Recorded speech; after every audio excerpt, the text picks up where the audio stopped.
Also, Honorable Speaker, there's something the Honorable Johanna Ngeno mentioned, and I don't know if you're still here, that it is indeed good, besides having institutional memory, is also very good to have leaders who have served the nation, leaders who are nationalists and statesmen who can serve in Yala. And I would really also want to join the Honorable Johanna Ngeno to encourage, especially ODM, Wiper, to consider nominating the Honorable Kalonzo Musyoka. I know the son was there, but maybe consider nominating the Honorable Kalonzo Musyoka to Yala. The Honorable Prime Minister Emeritus Raila Odinga should also consider being nominated in Yala. And Honorable Speaker, such a nomination will not only bestow honor on a leader who has been a prime minister in Kenya, but also dissuade him from what I have seen him trying to do in the recent past, attending the Bunge la Mwananchi forums at Jivanji Gardens. It is more honorable for Raila Odinga to be attending the East African Legislative Assembly other than Bunge la Mwananchi. And I am not saying this, Honorable Speaker, in any way to belittle Bunge la Mwananchi. Bunge la Mwananchi is a good place to engage with Kenyans. But Raila Odinga is the last person to pretend to be engaging with Kenyans and giving 20,000 shillings to boda riders. It is actually an insult because it is him and Uhuru Kenyatta who led those boda riders to the state of the economy where Kenya is in today. Therefore, I want to encourage our brothers and our sisters in ODM and the ODM leadership, please consider nominating the Honorable Raila Odinga, the Honorable Kalonzo Musyoka, and beyond that, Honorable Speaker, beyond Yala, Honorable Speaker, it is probably time, as a house, we started thinking of how we engage our national leaders who lose in national elections.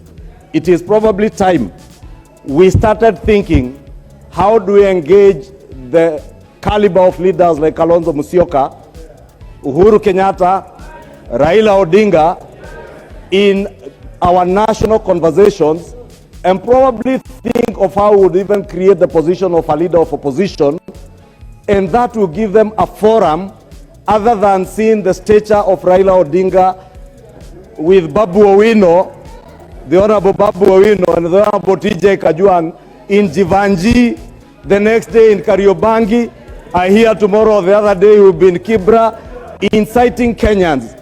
And let me tell you, Honorable Millie Odhiambo, you can shout from your seat. You can shout from your seat, but the issues I'm raising are pertinent issues. And I would encourage you, Millie Odhiambo, instead of shouting from your seat, engage with your leader in ODM to know what measures, what legislative measures would you bring to this assembly to deal with the question of the food prices in Kenya and the cost of living. Because it is not enough to incite Kenyans out there. It is better to use your leadership positions to bring agendas before the House that will improve the lot. Honorable Speaker, I know the Honorable Oudo is shouting relevance from his seat because I know how it feels to lose an election.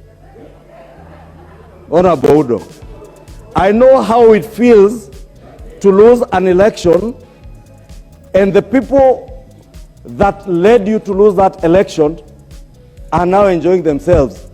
Like President Uhuru Kenyatta is enjoying himself in retirement, having misled Raila Odinga into a trap to believe there was something called a deep state and a system that never existed.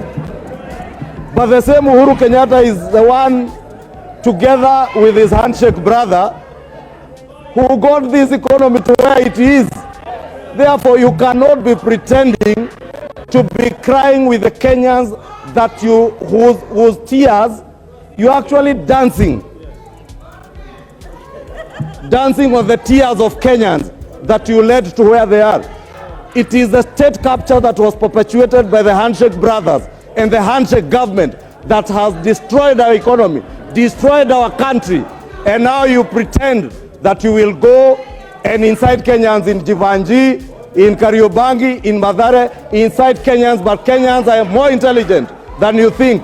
Kenyans know you are attempting to incite them. Kenyans are patient, and Kenyans will be patient to give this government an opportunity to resuscitate the dying economy that you killed. And no amount of shouting will deter us. Anyway, the Honorable Speaker, I now beg to reply and encourage our colleagues to nominate our leaders emeritus to the Yala Assembly. I want to encourage the Honorable Raila Odinga to apply. And the Honorable Anjiku Muhia, you must consider Raila Odinga's name as fairly as possible, together with the name of Kalonzo Musyoka. With that, Honorable Speaker, I beg to reply.